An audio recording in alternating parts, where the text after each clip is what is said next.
December 9, 2009 Chidambaram గారు తెలంగాణ రాష్ట్ర ప్రకటన చేశాడు. 60 సంవత్సరాల ఆకాంక్ష, వందలాది మంది బిడ్డల ప్రాణ త్యాగాలు డిసెంబర్ 9, 2009 నాడు శాశ్వతంగా ఒక పరిష్కారాన్ని చూపించింది. ఇదే కాదు, తెలంగాణ 4 కోట్ల ప్రజలకు తల్లి అయి తెలంగాణ ప్రజల యొక్క గుండె కోత, తల్లుల కడుపు కోతను దృష్టిలో పెట్టుకొని ఒక తల్లిగా ఆలోచన చేసిన గొప్ప నేత, పరిణిత కలిగిన నాయకురాలు సోనియా గాంధీ గారి జన్మదినం డిసెంబర్ 9. అందుకే తెలంగాణ తల్లి విగ్రహ ప్రారంభోత్సవం డిసెంబర్ 9 నాడు లక్షలాది తెలంగాణ బిడ్డల సమక్షంలో ఇక్కడనే మేము ప్రారంభిస్తాం. మా R&B శాఖ వెంకటరెడ్డి గారికి నేను ఆదేశాలు ఇస్తున్నా, డిసెంబర్ 9 లోపల అద్భుతమైన వీరనారి తెలంగాణ తల్లి విగ్రహం అక్కడ ఉండాలి. ప్రపంచమంతా అబ్బురపడే విధంగా కార్యక్రమాన్ని చెయ్యాలి. ఇది మా ప్రతిన రాజీవ్ గాంధీ సాక్షిగా, సోనియా గాంధీ వారసులుగా తెలంగాణ ప్రజలకు మేము మాటిస్తున్నాం. మిత్రులారా,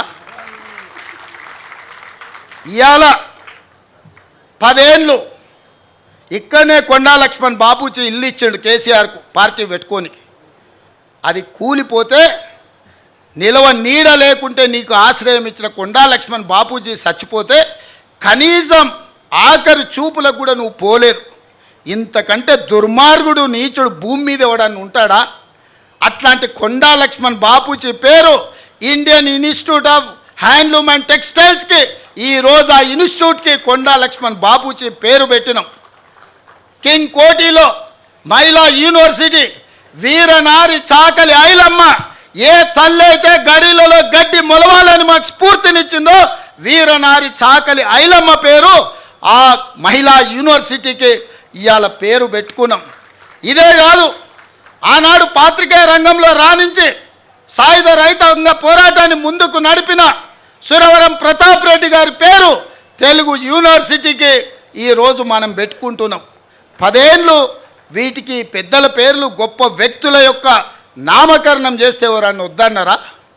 అన్నిటికీ నువ్వు, నీ కుటుంబం నువ్వే దోసుకోవాలి, నువ్వే దాచుకోవాలి, తెలంగాణను మొత్తం దిగమింగాలన్న ఆలోచన ఇవాళ కుటుంబానికి పట్టింది. వాళ్ళు ఊహించలే కాంగ్రెస్ పార్టీ కార్యకర్తలు బండకేసి కొడతారని. ఇవాళ ఇంకా షాక్లో నుంచి తేలుకోలే. రెగ్యులర్గా ఆయనకు షాక్ ట్రీట్మెంట్స్ జరుగుతున్నాయి ఫామ్ హౌస్లో. ఎందుకంటే అతనికి వాస్తవం అర్థం కావట్లేదు. అధికారం పోయింది, ప్రజాపాలన వచ్చింది, గడీలు బద్దలైపోయినాయి, ఇవాళ వాళ్ళ బతుకులు దివాలా తీసినాయి అన్న సంగతి ఆయనకు అర్థం కావడానికి కొంత సమయం పడుతుంది. ఈ లోపల కొంతమంది చిల్లర మల్లర గాళ్లను మన మీదకి మాట్లాడిస్తున్నారు. కాంగ్రెస్ పార్టీ కార్యకర్తలారా అప్రమత్తంగా ఉండాలి. ఈ కాలకేయ మూట మళ్ళీ గ్రామాల మీదకి రాబోతుంది. ఇవాళ వాళ్ళని వదిలించుకున్నాం, మిడతల దండై తెలంగాణను కబలించాలని ఇవాళ వీళ్ళందరూ కుట్రలు చేస్తున్నారు. ఈ మిడతల దండును పొలిమేరలు దాటే వరకు తరమాల్చిన బాధ్యత మీది, నాది.